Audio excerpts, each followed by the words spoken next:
اللہ نے تم کو تمہاری ماؤں کے پیٹ سے پیدا کیا. جس وقت اللہ نے ہمیں اپنی ماؤں کے پیٹ سے پیدا کیا اس وقت کی ہماری سچویشن کیا ہے اس کو قرآن مینشن کرتا ہے. لا تعلمون شیئا، تم کچھ نہیں جانتے تھے. یعنی ہم جب اس دنیا میں آئے تو ایجوکیشن نام کی کوئی چیز ہمارے پاس نہیں تھی. ہم بالکل بلینک اس دنیا کے اندر آئے، جس کو قرآن نے کہا کہ ماں کے پیٹ سے نکلنے کے بعد اس وقت کی تمہاری سچویشن یہ ہے کہ تم کچھ نہیں جانتے تھے. اور پھر اس کے بعد اللہ عز و جل نے ارشاد فرمایا وَجَعَلَ لَكُمُ السَّمْعَ وَالْأَبْصَارَ وَالْأَفْئِدَةَ قَلِيلًا مَا تَشْكُرُونَ. اور اللہ عز و جل نے تمہیں کان، آنکھ، دل عطا کیے تاکہ تم اس کا احسان مانو. کان، آنکھ اور دل یہ اللہ نے ہمیں عطا فرمائے اور وجہ بیان فرمائی تاکہ تم اللہ کا احسان مانو.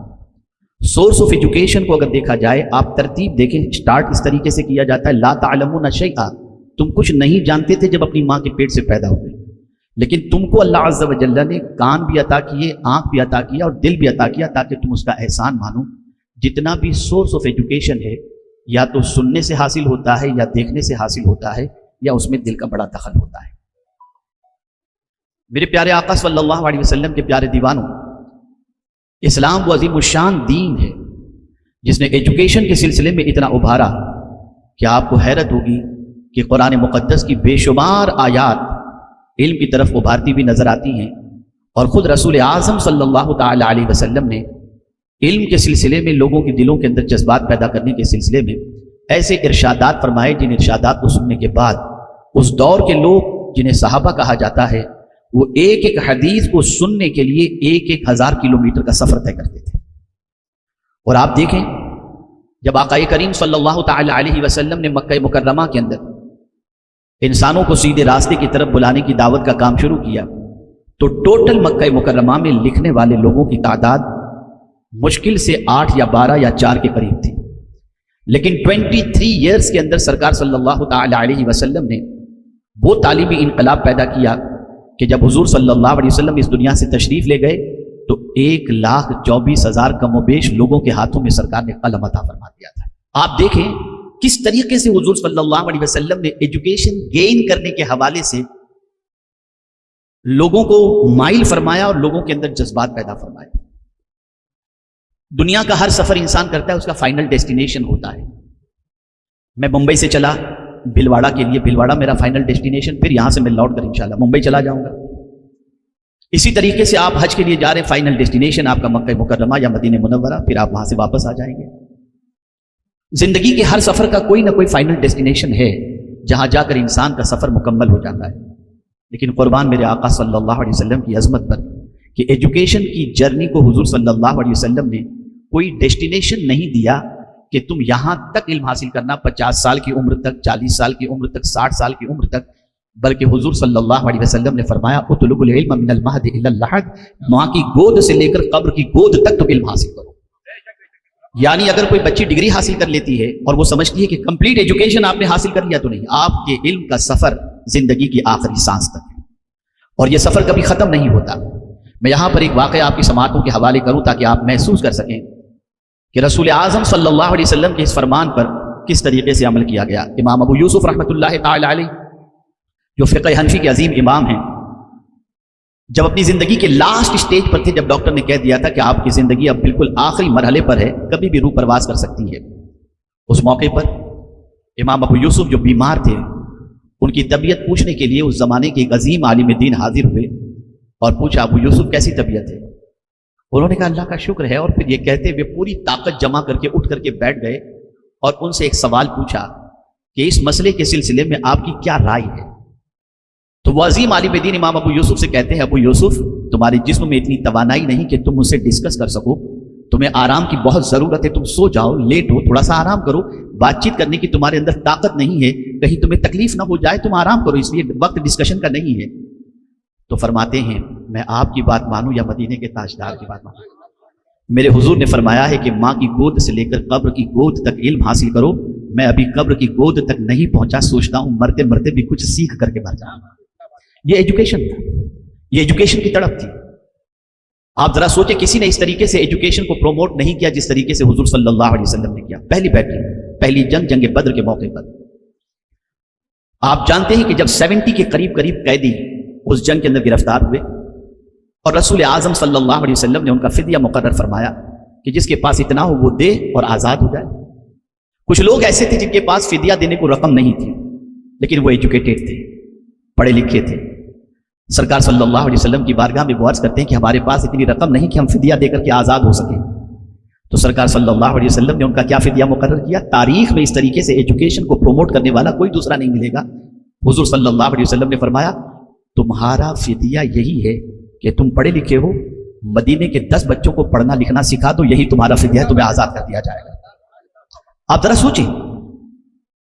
اور یہ نہیں کہ صرف ABCD سے لے کر Z تک سکھا کے چلے جاؤ، ایکسپرٹ بناؤ، اس کے بعد تم جا سکتے ہو. ہے کوئی ایجوکیشن میں اتنا انقلاب لانے والا اور ایجوکیشن کو پروموٹ کرنے والا؟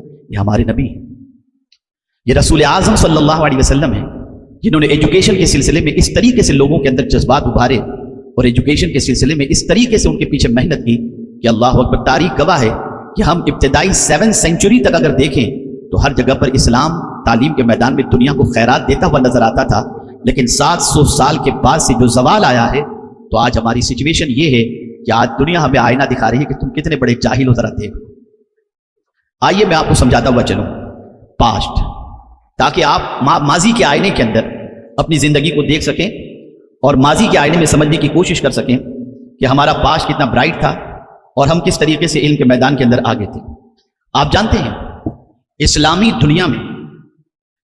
دنیا کے مغربی کنارے غرناطہ کرتبہ سے لے کر اس کے آخری مشرقی کنارہ تک ہزاروں ایسی یونیورسٹیز تھیں جہاں ہر وقت اسٹوڈنٹس کی بھیڑ لگی رہتی تھی، ہر وقت.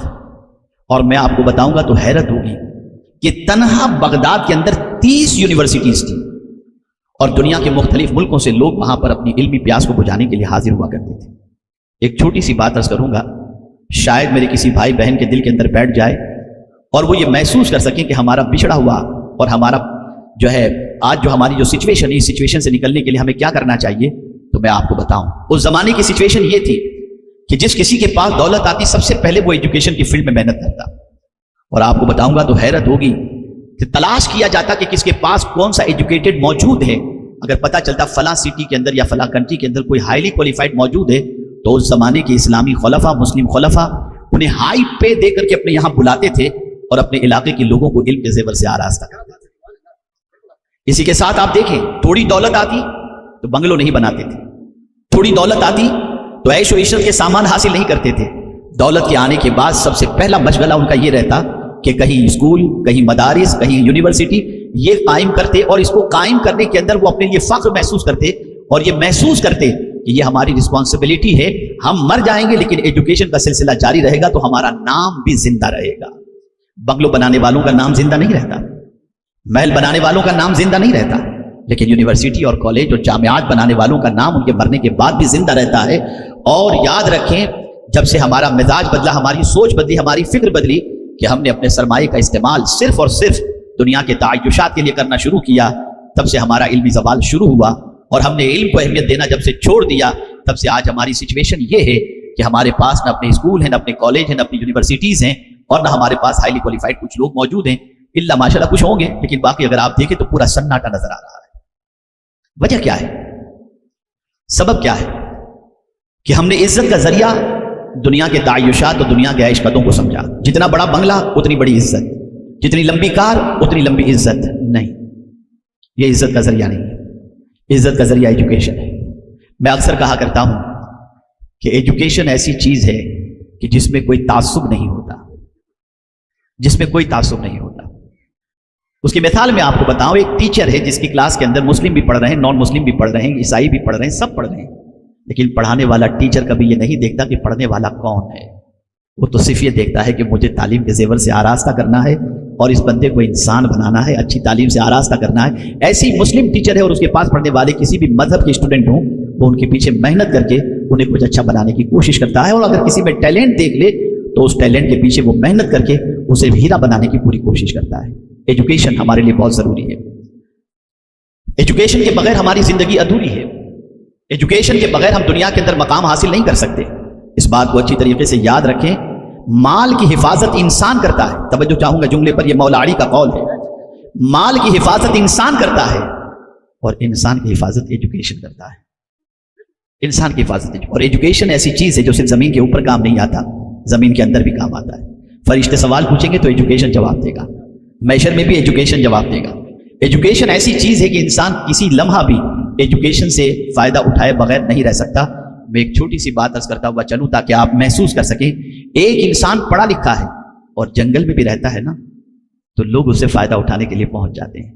لیکن ایک انسان سرمایہ دار ہے، سب کچھ ہے اس کے پاس، لیکن اگر اس کے پاس ایجوکیشن نہیں ہے تو چند مانگنے والے تو پہنچ جائیں گے لیکن دوسرا کوئی پہنچتا ہوا دکھائی نہیں دے گا.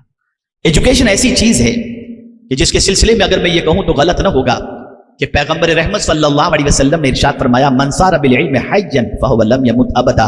جو ایجوکیشن کے ساتھ زندہ رہتا ہے وہ کبھی مرتا نہیں. وہ شاگردوں میں زندہ رہتا ہے، وہ کتابوں میں زندہ رہتا ہے، وہ اسکولوں میں زندہ رہتا ہے، وہ جو ہے یونیورسٹیز میں زندہ رہتا ہے. یہ ہے ایجوکیشن. آج ہم اگر موت کے دہانے پر ہیں تو اس جہالت کی وجہ سے، ایجوکیشن سے دوری کی وجہ سے. میں آپ کو بتاؤں کیا اسلام سائنس اور ٹیکنالوجی کے سلسلے میں نہیں کہتا؟ آج بہت بڑا یہ ایشو ہے، بہت بڑا مسئلہ ہے کہ انسان یہ تصور کرتا ہے کہ اسلام سائنس اور ٹیکنالوجی کے سلسلے میں بڑی رکاوٹ نہیں. میں سمجھتا ہوں شاید کہ قرآن کا کوئی صفحہ ایسا ہو جہاں پر افلا تعقلون افلا تذکرون افلا تدبرون یہ نہ آیا. ہر جگہ قرآن غور و فکر پر ابھارتا ہے. اور یہاں میں آپ کو بتاؤں جو سب سے بڑا سائنٹسٹ ہوتا ہے اسے بہت بڑا عقل والا کہا جاتا ہے کہ اس کے پاس تو بہت برین ہے، یہ ریسرچ اسکالر ہے، اس نے یہ چیز کریٹ کیا، یہ چیز ایجاد کیا، اس کے بارے میں یہ کہا جاتا ہے. لیکن قرآن کسے عقل مند کہتا ہے؟ آج میں آپ کو یہ بتاؤں تو غلط نہیں ہوگا، ویسٹرن ورلڈ کے اندر ماڈرن ایجوکیشن کے سلسلے میں جو وہاں ریسرچ ہو رہے ہیں وہ بہت زبردست ہو رہے ہیں، اس میں کوئی شک کی گنجائش نہیں.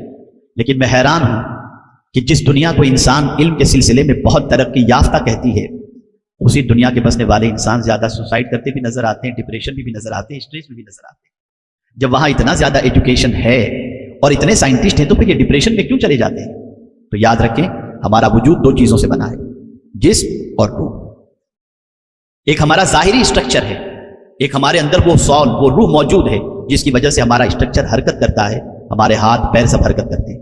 اگر جسم سے روح نکل جائے، چاہے اتنا انسان کتنا ہی لہیم شہیم کیوں نہ ہو، اس کا وجود کسی کام کا نہیں، وہ بیکار ہو جاتا ہے.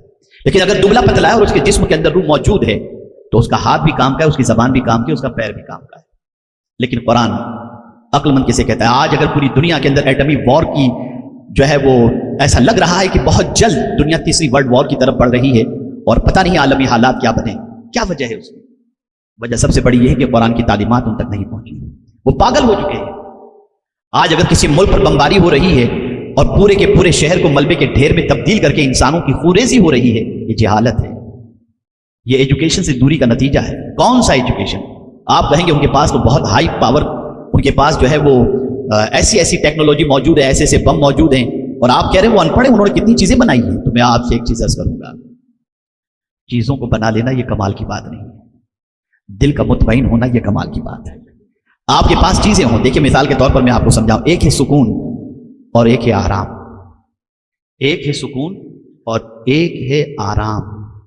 نرم گدوں سے آرام تو مل سکتا ہے، سکون نہیں مل سکتا. ایئر کنڈیشن سے آرام تو مل سکتا ہے، سکون نہیں مل سکتا. بنگلوں سے آرام تو مل سکتا ہے، سکون نہیں مل سکتا. آپ کہیں گے سکون نہیں مل سکتا؟ یس بالکل، اس لیے کہ بہت سارے بنگلوں کے اندر ایئر کنڈیشن میں سونے والوں کو رات کو نیند کی گولی لے کر سونا پڑتا ہے، اور بہت سارے فٹ پاتھ پر چادر بچھائے ایسے مزے سے سوتے ہیں کہ نہ اسٹریٹ لائٹ کی کوئی فکر ہوتی ہے، نہ ہارن کی فکر ہوتی ہے. پتہ چلا ہم نے آرام کو سکون کا ذریعہ سمجھ لیا. آرام کی چیزیں الگ ہیں، سکون کی چیزیں الگ ہیں. اس چیز کو یاد رکھیں، مٹیریلزم کے اندر اللہ نے آرام تو رکھا ہے، سکون نہیں رکھا. سکون اللہ نے رکھا ہے، اللہ کے ذکر کے اندر رکھا ہے، اس کی یاد کے اندر رکھا ہے. تو سائنٹسٹ ہمارے وہ اولیاء تھے، اتنے بڑے سائنٹسٹ تھے جس کی کوئی انتہا نہیں. لیکن آپ دیکھیں وہ کتنے عقل والے تھے، ان کی سچویشن کیا تھی. میں ان اسٹوڈنٹس کو خاص طور پر عرض کروں گا جو ماڈرن ایجوکیشن کی طرف بڑھتے ہیں اور بہت آگے نکل جانے کے بعد ان کا تعلق مذہب سے ٹوٹ جاتا ہے، ان کا رشتہ اللہ سے ٹوٹ جاتا ہے، کمزور ہو جاتا ہے، اور ان کی سچویشن یہ ہو جاتی ہے کہ وہ پھر اللہ کی یاد کے لیے وقت بھی نہیں نکال پاتے. میں آپ کو بتاؤں قرآن کہتا ہے ان فی خلق السماوات والارض واختلاف اللیل والنہار لآیات لأولی الالباب الذین یذکرون اللہ قیاما وقعودا وعلی جنوبہم ویتفکرون فی خلق السماوات والارض ربنا ما خلقت هذا باطلا سبحانک فقنا عذاب النار. بے شک آسمان و زمین کی تخلیق میں اور رات و دن کے آنے جانے میں نشانیاں ہیں، نشانیاں ہیں۔ اللہ اکبر۔ اب یہ نشانیاں کن کے لیے ہیں؟ توجہ چاہوں گا، نشانیاں کن کے لیے ہیں؟ تو قرآن کہتا ہے اولو الالباب، عقل والوں کے لیے نشانیاں۔ اے اللہ ذرا ہمیں تو بتا تو صحیح کہ عقل والا ہے کون؟ ہم نے تو کسی اور دنیا کے لوگوں کو عقل والا سمجھا ہے، تو ہی انسان کو پیدا کرنے والا ہے، تو ہی بتا کہ عقل والا کون ہے۔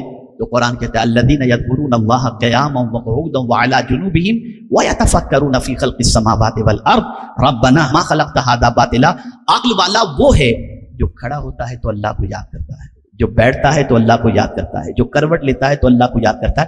یہ ایک روح کی غذا اسے پہلے روح کو دے دیتا ہے، وَيَتَفَكَّرُونَ فِي خَلْقِ السَّمَاوَاتِ وَالْأَرْضِ، اور اس کے بعد ریسرچ کرتا ہے آسمان و زمین کے کریشن کے سلسلے میں کہ اللہ نے یہ کیوں بنایا ہے۔